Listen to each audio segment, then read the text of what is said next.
Hello my loves, I'm Ellie Frost, and on this channel we're talking about the multi-dimensional approach to rapidly and radically healing and transforming during and after narcissistic abuse. And I wanted to make this video today on what happens when you let the narcissist into your life. And obviously, you know, there's a number of scenarios. If, like me, you were born with narcissistic parents and family members, you didn't actually let them into your life, right? You didn't choose to be born.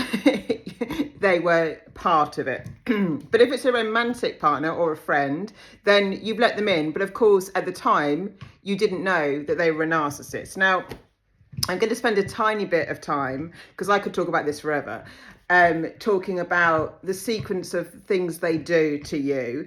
But what I really want to talk about is the emotional impact on us, right? How it really affects us more than the factual things they do, just because there's a lot of information already on the internet about the gaslighting, the manipulation, the devaluation, the discarding, the hoovering, the love bombing, right?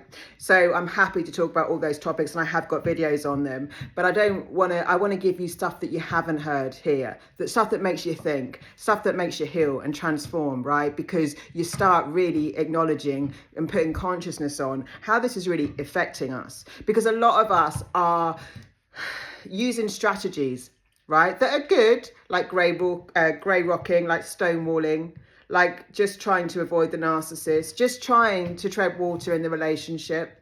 Yeah, but this costs us, right? This costs us our dreams. It costs us our desires. It costs us what we want to experience in relationships, and it costs us ourselves. We're not being true to ourselves. So it's really important to talk about not just what they do, right? Which is textbook. All narcissists, no matter what type they are going to spend most of the relationship devaluing you, right? Which will include invalidating your feelings, distorting your reality. Yeah, what you say happened or how you felt about it, they will minimize and invalidate. There is nothing worse than when someone tells you, well, you shouldn't feel the way you feel. That's how you're trying, when you're trying to share your feelings, or gaslighting you and telling you, what you know happened didn't happen. This makes us feel like we're going crazy. And because of the amount of manipulation, domination, and control that narcissists exert, right, that we don't see coming most of the time, we start believing their version of events.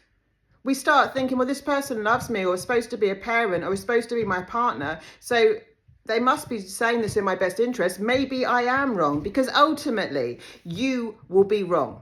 The narcissist will do something terrible, and then you'll be the problem, not them, right? Or you might be trying to desperately help them because they're seemingly going through, doing things that are very destructive and chaotic in both of your lives, but you might be trying to fix them and help them and seeing them as the victim, especially if they're a covert narcissist, when they've got no interest in changing narcissists. They don't self-reflect. And this is a choice, guys. I really see a lot of people talking about, the idea that they just have no capacity to self-reflect. They know they're hurting you. They know their impact on other people. They do it intentionally, right? They are choosing not to. So, and I'll tell you why they're choosing not to, because it's working for them, because they're getting what they want. You controlled, they're getting I know it sounds crazy sometimes, because you think, how could anyone want a relationship this destructive, this chaotic? That's what they thrive on. They do not want harmony, peace, resolution, and joy. They want to affect you in the worst possible ways, because they siphon your energy in the psychic realm and they thrive off your pain. That makes them feel powerful. And they've generally got a lot of contempt for their victims. They think they're better than you. So what's confusing, and I've heard this and I've experienced it, especially with romantic partners, is at the beginning there can be crazy synchronicities that we can romanticize, right? We often think we've manifested our soulmate, when we've actually manifested it's not a soulmate in the way that people think of, right? We've met someone who's basically because they operate in the psychic realm, reflecting what our soul needs back to us in a love bombing stage, but they're just going to destroy you as much as they can. These people will destroy you emotionally, mentally, physically, and financially. And even if, which I've experienced at the beginning of the relationship, you think they're there to build you up in some way, because they love swooping in as the savior, the one that can help you, pretending while they're love bombing, they will leave you in a much worse state than they found you, right? And I've heard horrible stories about this. So don't underestimate how nasty they are, right?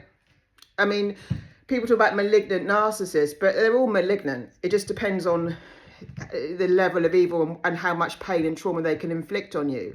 If they can inflict more pain and trauma, they usually will.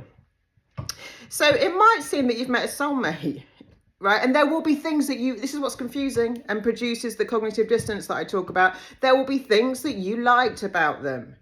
Yeah, that's because you're a decent human being who doesn't just go out with someone. I'm talking about romantic, or it could be friends, and it could be family. You know, there were things that you like about them. Yeah, that's okay. But you see, with this relationship, it comes as a package deal. It also comes with horrific abuse. Yeah. And over time, the abuse gets worse. And abuse includes, by the way, again, invalidating your feelings. So if the person keeps going out, I don't know, drink driving, or seeing other women, or even if it's just as friends, or doing something that you've talked about that you don't like, right? They're going to keep doing it. So they're invalidating how you feel in the relationship, but we don't always see it as that, right? We see it as they can't help themselves. It's not that. They know that it annoys you, right? They can't stop arguing. They can't stop bringing certain things up. They're nasty pieces of work. But anyway, so we can find these synchronicities. It's happened in my life where it seems like, oh my gosh, this must mean something because of what were seeming like extraordinary events that led to the meetings of the narcissists, the two that I got with romantically. And that's because they work in the psychic realm. They know how to appear the initial thing, like the thing you need.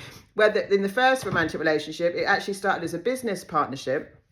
And that's what I needed at the time. I wanted a business partner. And he knew that. I didn't even tell him that I was looking for one. It was like he was presenting as the ideal one. He turned out to be the worst one that cut me out of all the deals and all my hard work. And said that he wasn't going to give me anything, allow me to participate in anything for financial gain, which was the opposite of a business partnership, because we should be 50-50, right? But we had no paperwork, and I didn't know a lot about narcissists at the time. The second one seemed like everything I wanted in a man. You know, it was a covert narcissist. I didn't know that at the time. And I mean, the passion was there for us at the beginning. He seemed altruistic, kind. He was very into his fitness, and I've got a lot of energy, so it's kind of, like we used to train together and we had similar hobbies. But then he very quickly started trauma bonding me by doing things that really shocked me and really traumatized me. So again, a lot of this relationship will be trauma bonding. So you might see these synchronicities. Don't romanticize them, right? When you want to break the cognitive dissonance and break the ties, we've got to stop romanticizing them. I used to romanticize the things I liked about my dad and completely ignore, because it was cognitive dissonance, the terrible way he treated me, So stop romanticizing, but you're going to want to, because you've been love bombed and you're trauma bonded, and that's part of the cycle. They try and merge, they do merge with your energy field, right? The first narcissist I was with said, I want to merge with your soul. They know what they're doing energetically and spiritually. It's gross. He wanted to merge with my soul. Why? Because they're soul detached. They're detached from their own soul, right? They're kind of empty vessels. The only emotion they really have, I know it seems like jealousy and all that kind of stuff, but it's actually just anger that they channel. They get annoyed when people aren't doing what they want, which is a lot of the time. But he actually said his words were, I want to merge with your soul, right? And again, you can romanticize that and think, oh, how romantic. But actually, when I know what I'm dealing with, which is a demonic kind of energy, then actually, no, that's exactly what he wants to do. No one can steal your soul, but they can merge with your energy field, right? And it is a soul attack. It's a spiritual attack. It's a multi-dimensional attack. Physically, emotionally, mentally, spiritually, right? So it's an energy attack. Again, Sovereign is my program. You will heal your energy in that program, or work with me privately. So expect no resolution to situations. Expect to start to think that you're the one in the wrong. Expect to spend a lot of time in self-doubt and not trusting yourself, wondering if you're the problem. Yeah. Narcissists, typically when you call them a narcissist, say that you're the narcissist, right? Typically when you call them out on doing something wrong, will say, well, that's because of what you did, or you do that too. I mean, all things like that. That's just gaslighting and just exhausting. They also love to future fake, right? So I got on the hook for this with the second one. You know, like, in the future, they will improve. In the future, they'll stop doing the thing that is ruining the relationship. In the future. So you're on the hook. They're dangling a carrot, right? For you in the future to have the ideal relationship. And you think because you've been love bombed, and there will be a stage of idealization where you may have been happy in the relationship. You think you can get back to that, and they're working on it. They're not. Their plan was always to keep you trauma bonded, stressed, in chaos, lack of resolution, trying to fix all their problems, which they have got no intention of fixing and solving. So you're going to, and you lose yourself, you lose your identity, you lose who you are. So I always teach people, like, you know, the best relationships help us expand and become more of who we are. But with a narcissist, we get diminished and devalued, less of who we are.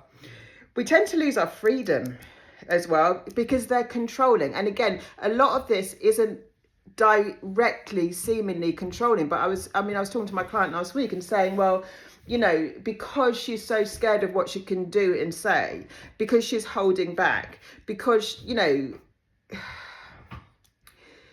she's being emotionally controlled, right? Because when your whole reality is all in response to someone else, and because of their behavior, you feel that's the only way to be, rather than how you feel, what you want, what you need, you're being controlled. What else did I want to say? Traps. Oh yes, they love setting traps. So they're setting traps throughout the whole relationship. And what to expect, as well as all this crap, is that also, right, they were setting traps for you the whole way. So a lot of narcissists will financially control you, either by taking all your resources or convincing you to leave a job and all that kind of stuff, become financially dependent on them. They set traps to make it difficult for you to leave because you're a source of supply to them. You're an energy source, right? You're a source of emotions, of attention. Yeah, maybe other resources as well, like sex, like money. But, you know, any of those resources are enough for a narcissist to want to keep you on the hook and trauma bond you and set traps. So they set traps financially, emotionally, right? We feel a lot of fear, obligation and guilt towards the narcissist. This is someone who is terrible to us. But we feel fear, obligation and guilt. I've got a whole module on that in Sovereign that will help you see clearly the truth. And they get you in sticky situations. We live in fear of them, right? Fear of what to say next. Fear of their next reaction, right? Fear of what they're going to do. Fear to leave, yeah? They get you in so much fear. So it feels really sticky. You've lost all your freedom. If you want to break free from that, do get in touch with me, because I'm really good at walking people through this. And just know that, like, you get to take your freedom back. I've worked with people and been, you know, spoken to people who have been in very sticky things, going through divorce, going through custody, going through a lot of things, right? The narcissist is making it as difficult as possible financially. I mean, some of the things they say, you know, to the people I know, like, that I've worked with, it's just outrageous, you know. I will destroy the house if you get it. You never see the kids, obviously, is one that they use kids as pawns. They are master manipulators, and they have no boundaries to how far they'll go. What I was so shocked at in that second relationship, romantic one, was how nasty he got, how cruel and brutal he got, because I'd never seen him go to that level, right? But of course, it was at a time when I left, right? I just never expected it of him. I knew he was a narcissist by the time I left. I broke it off. But I mean, the extent of the smear campaign and the disgusting, terrible, brutal ways he treated me. But I mean, I've seen it before. I've seen it with my dad. I've seen it with the first one. It took me a while to learn these lessons, guys, which is why I'm great at teaching them. I hope you like this video. Thank you so much for being here. Please keep liking, subscribing and sharing. Lots of love, and I'll speak to you soon.